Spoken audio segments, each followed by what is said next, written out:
And welcome back, guys. And if you want to just take a moment to hit the like and subscribe button down below, I'd appreciate it. So we have our case housed together. Now, after I shut the camera off, I went around and torqued all the bolts to 15 foot-pounds, and then went around again and torqued them to 22. After I came to the last bolt, I continued for the next few bolts just to make sure all the torque readings were going to be consistent the whole way around. Now we're up to the point where we're going to put our retaining plate on, and it looks like this.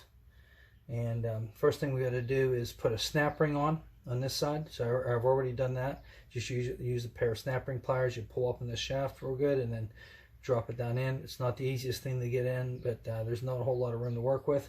After you're done, you want to just kind of walk around it with a screwdriver just to make sure it's down in the groove that's in this bearing. So next we're going to drop our shim in, and that's going to give us our zero clearance there.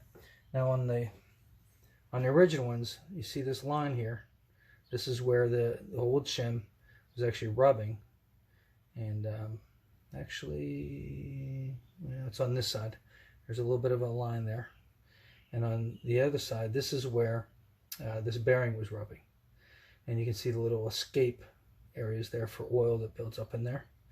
And you notice some scuff marks on it. That's because where this bearing rides, you get a little bit of a ridge from the wear, and that wear is not appreciable. It's only a couple thousandths of an inch, just nothing crazy.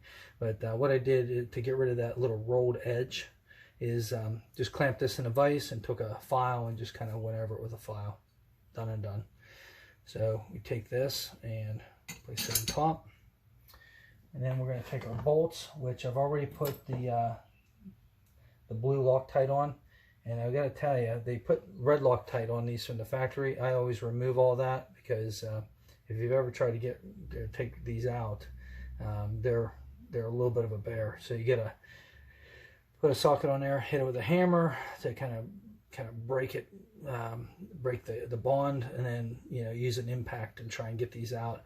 And I've actually had to chisel these out a couple different times.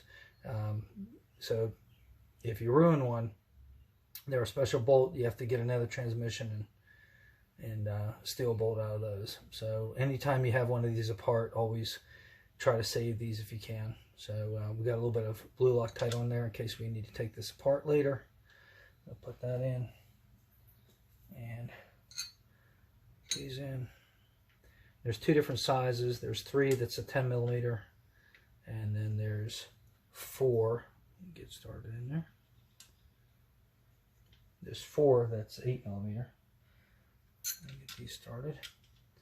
And they have that tapered seat on them, so they'll center that plate up where where it needs to be.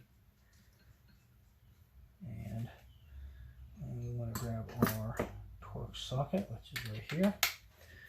Drive these in. Want to work from the center out.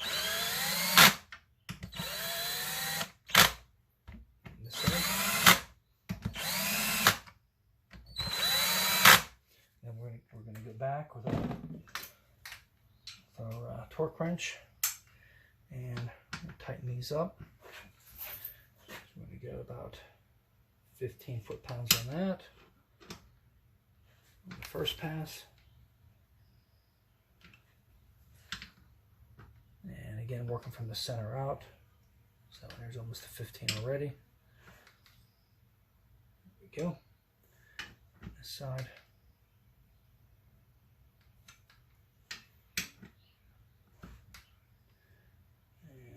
That side, there we go, and then this one.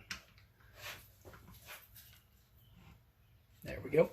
And we're going to go back through it again and just up it a little bit here. We're going to go up to 20, and that's all the more that needs, believe me. There we go.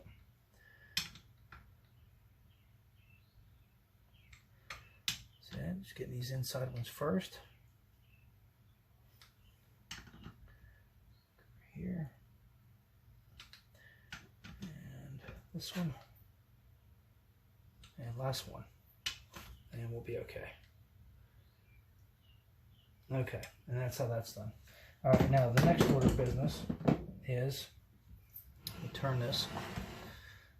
What we want to do here Let me see if you can see this here. On this back side, let's turn it this way. We have, let me angle this down a little bit more. There we go. We have a bolt that gets retained, or that goes in right here, and that is this one. It's a special bolt, and this holds the reverse. There's a idler shaft that the reverse gear rides on. Just tap on that, and it kind of centers it, so it'll start. You don't want to cross thread that. It's a 14 millimeter bolt. That up.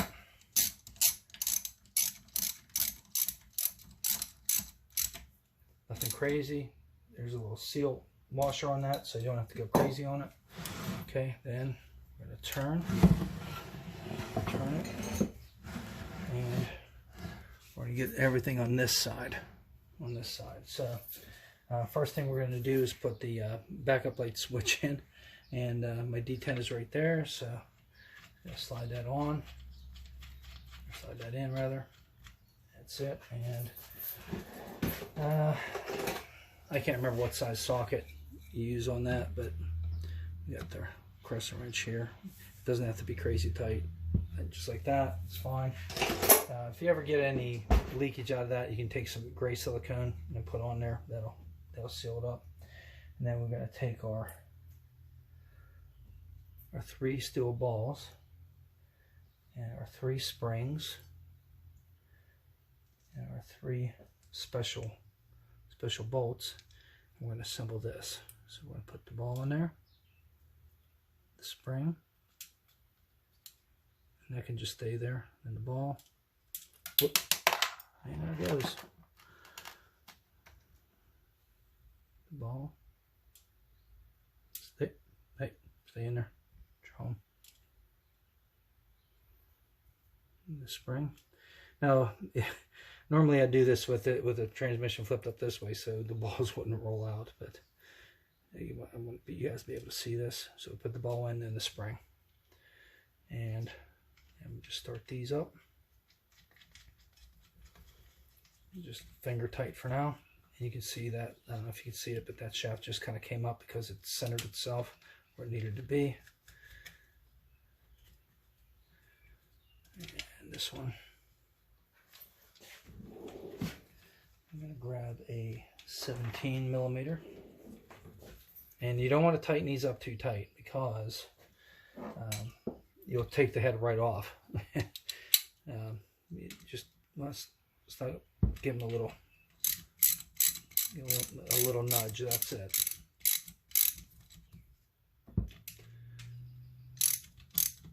Just a little bit, nothing crazy. All right, now I think there's about one more thing we need to do, and that is actually 2 more things. We gotta put the gears on the end here, but we have the vehicle speed sensor that we gotta put in, and then we gotta put this stuff here on here. And I think what we're gonna do is just save that for another episode. So with this one, you can see how we did the plate here, and then the special bolts here with your springs and your check balls and everything. So appreciate you guys watching. Like and subscribe.